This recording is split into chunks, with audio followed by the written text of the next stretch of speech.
বাকিটা যদি ঈদের 2 দিন ধরে বৈশাখের ঝড়ে কি টাকা রাখা যায় না আমাদের মোটামুটি আমাদের মেশিন 2 দিন পরে কি বৈশাখে জ্বর আছে না?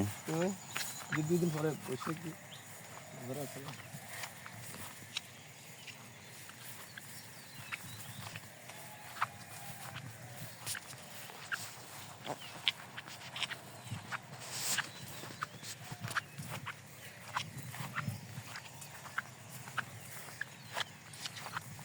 মোটামুটি আছে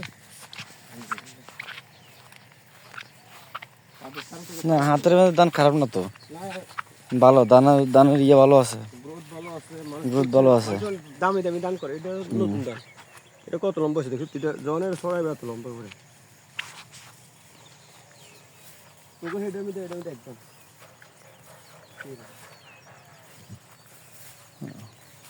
গৃহস্থ রে, কোন গৃহস্থ কেন করবে? কত গৃহস্থ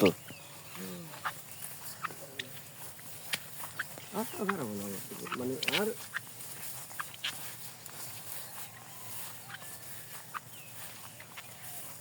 এই যে হানিফের বদিল গ্যাপ বেশি কথা বলে দেখছি গ্যাপ দিলে কোনো সমস্যা নেই গ্যাপ দিলে না, গ্যাপ দিলে না ছড়া যদি ঠিক তো মনে দাদা করতে ওটা তো ফাঁকি গেছে, হ্যাঁ এটা তো ফাঁকি গেছে। এই তো চাল বাদ করে গেছে এটা ঈদের কদিন পরে হ্যাঁ ওটা তো মোটা, এটা অন দান কত? 1200 না? 1000 হন তো একটু হবে 1100 হবে না ওটা 1200 হবে, ওটা এটা আইতে আর কদিন লাগবে? আলি একটু বাড়ায় দেওয়ার দরকার ছিল মানে আলি বাড়ায় দিয়া ফাঁকি গেছে, খারাপ হয় না তারপরও, খারাপ তো হয় না কিন্তু দাম দেখলে ঠিক আছে আর একটু ভালো হতো আর কি। আর একটু গোছা করলে যেমন আঙ্গুরি মতো গোছা করলে পরিমাণ যে পরিমাণ খরচটা পোষায়। তবে ঈদের পরে কিন্তু জ্বর তুফান হইব, হ্যাঁ এটাই তো বলতেছি আল্লাহ তাআলা সাবধান কিন্তু।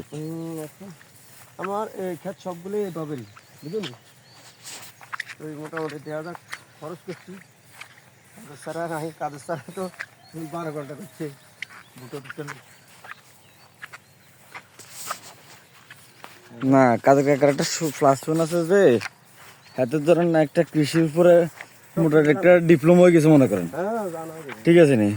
কখন কি লাগবে না লাগবে, কখন কি ইয়ে করবে, তা এই জিনিসটা কিন্তু কাজে লাগে, যদি কাজে লাগাইতে পারে হাতে ধরেন যেমন মন্ত্র যেটাতে একটা কম যদি আল্লাহর মতো যদি কি সুখ না শুনে মানে এটা যদি আলাপ মাফ করো মানে কোনো যদি বিপদ না ঘটে, হ্যাঁ তুমি কাকার এটা এটাও এগুলি সব একদম হ্যাঁ এটা হিডা এডি সব মানে আমরা সবাই মানে এবারে এই মাঠে ভালো ভালো জাতের ধান লাগাইছি সবাই না মোটা ওটা স্কিমে যদি ভালো জাতের না লাগে যদি ফসলটা ভালো মতন না হয় খরচ হিসেবে পোষায় আর আগের জমিনে ধান